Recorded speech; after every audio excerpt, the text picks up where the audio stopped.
पूजा, बिस्तर लगा दो, बहुत नींद आ रही है मुझे। भैया मैं तो बर्तन साफ कर रही हूँ। रिया तू बिस्तर लगा दे।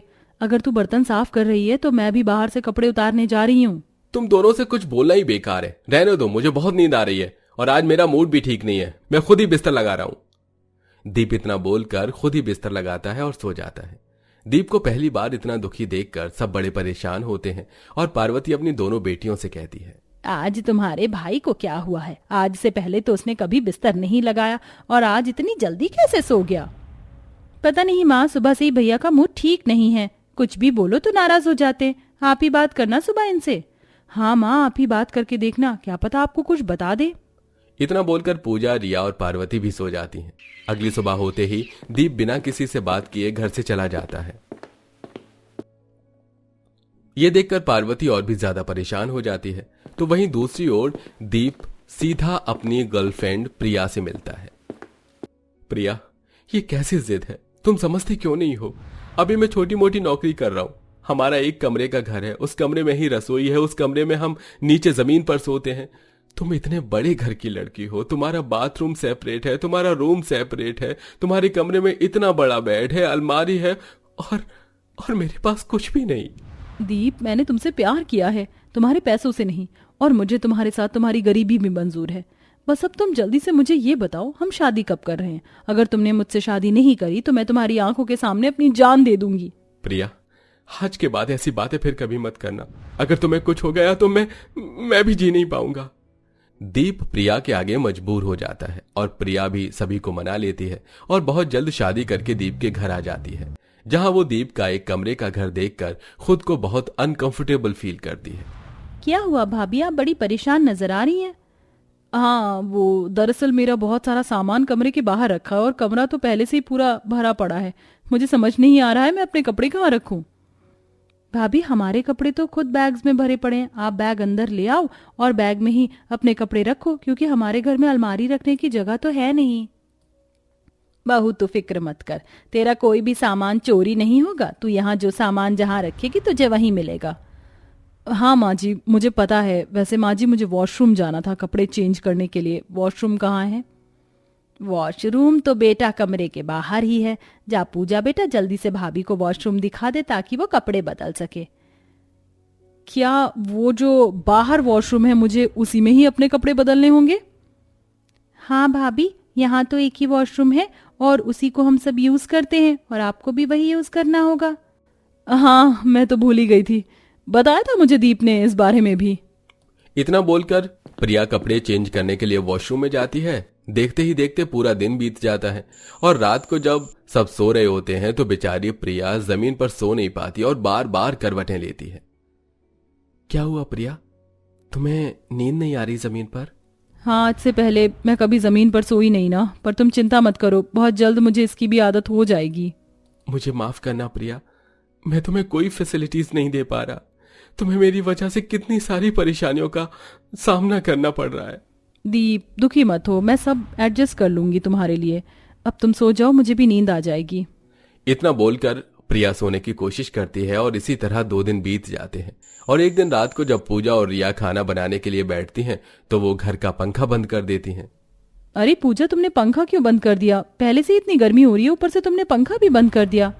भाभी, मैं खाना बना रही हूँ ना, अगर पंखा चलेगा तो खाना सही से बन नहीं पाएगा, इसलिए जब तक खाना नहीं बन जाता तब तक आपको ये गर्मी बर्दाश्त करनी पड़ेगी। और अगर भाभी आप गर्मी बर्दाश्त ना कर पाओ तो आप कुछ देर के लिए बाहर बैठ जाना। चलो कोई बात नहीं पूजा, तुम खाना बना लो, अगर मेरी ज़रूरत हो तो मुझे बताना। भाभी, आप गलत बोल रही हो, हमें आपकी नहीं बल्कि आपको हमारी ज़रूरत पड़ने वाली है। अभी आप नई हो इसलिए हम खाना बना रहे हैं, कुछ दिनों के बाद तो आपको ही पूरा घर संभालना है।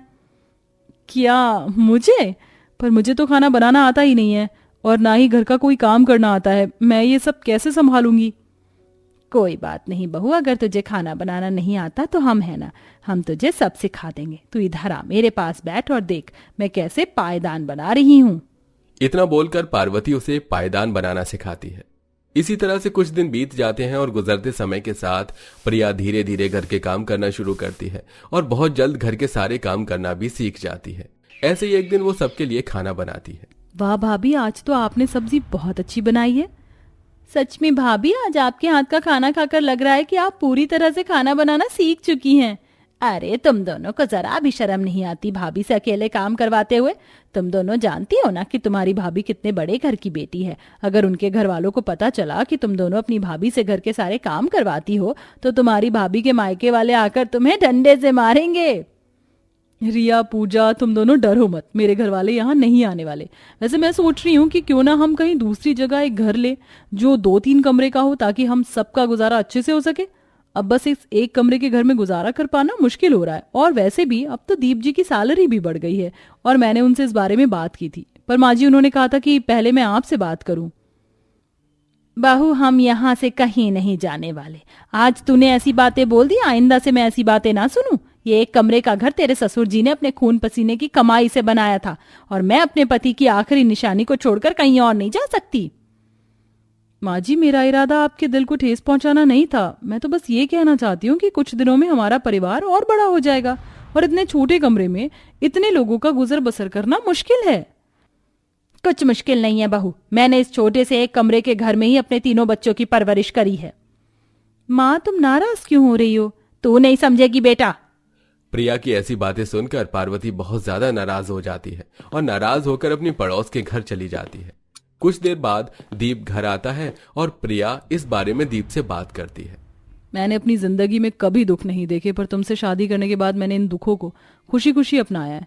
पर आज जब हमारी आर्थिक स्थिति सुधर रही है और मैंने इतने दिनों में पहली बार कुछ मांगा है, तो सब नाराज क्यों हो रहे हैं? हम इस जगह को क्यों नहीं छोड़ देते? दीप, तुम एक बार माँ को समझाओ ना। प्रिया, तुम जो कहना चाहती हो वो मैं समझ रहा हूँ, पर माँ कभी नहीं मानेंगी। भैया, भाभी बिल्कुल सही कह रही है। हम सबको मिलकर माँ को समझाना चाहिए, माँ जरूर मानेंगी। ठीक है, माँ को घर आने दो, हम सब मिलकर बात करेंगे। कुछ देर बाद जब पार्वती घर आती है तो दीप अपनी बीवी और बहनों के साथ मिलकर अपनी माँ को समझाने की कोशिश करता है। माँ, एक बात प्रिया की तरफ देखो, उसके पास किसी भी चीज की कमी नहीं थी, पर यहां आकर उसने हमसे कभी कोई शिकायत नहीं करी और न ही कुछ मांगा। उसने यहां आकर हर चीज के साथ एडजस्टमेंट किया, हमारी गरीबी झेली, घर के काम करना सीखा। क्या आपको नहीं लगता जब प्रिया ने खुद को हमारे लिए इतना बदला है तो हम भी प्रिया को थोड़ी खुशियां दे सकें? पर बेटा, मैं इस एक कमरे के घर को कैसे छोड़ दूं? यहाँ तुम तीनों भाई बहन का बचपन बीता है। इस घर में मेरी बहू आई थी और ये घर मेरे पति ने खुद बनाया था। माँ जी, आप जो कहना चाहती है मैं समझ रही हूँ, इसलिए हमने फैसला किया कि हम इस घर को नहीं बेचेंगे और ना ही इस घर को अकेला छोड़ेंगे। हम इस घर को मंदिर बनाएंगे ताकि हमारा यहाँ आना जाना लगा रहे और हमारे जैसे गरीब लोग भी यहाँ पर अपनी रात गुजार सकें। सोचिए, जब पिताजी ऊपर से ये सब कुछ देखेंगे तो उन्हें कितना अच्छा लगेगा। बहू, शायद तुम सब बिल्कुल सही कह रहे हो। समय के साथ बदलना बहुत जरूरी होता है। ठीक है, तुम कहीं और 2-3 कमरे का घर देख लो। हम इस घर को तुम्हारे पापा की याद की तौर पर मंदिर के रूप में तैयार करेंगे। पार्वती की इजाजत मिलते ही दीप और प्रिया अपने घर से थोड़ी ही दूरी पर 3 कमरे का एक घर लेते हैं और अपने पूरे पुराने घर को मंदिर बना देते हैं, जहां हर समय लोगों का आना जाना लगा रहता है। और इसी तरह दीप दिन रात मेहनत करता है और अपने घर की आर्थिक स्थिति को पहले से और बेहतर कर लेता है। तो दोस्तों, आपको हमारी ये कहानी कैसी लगी? कमेंट में इमोजीज के जरिए अपना फीडबैक देना बिल्कुल मत भूलिएगा।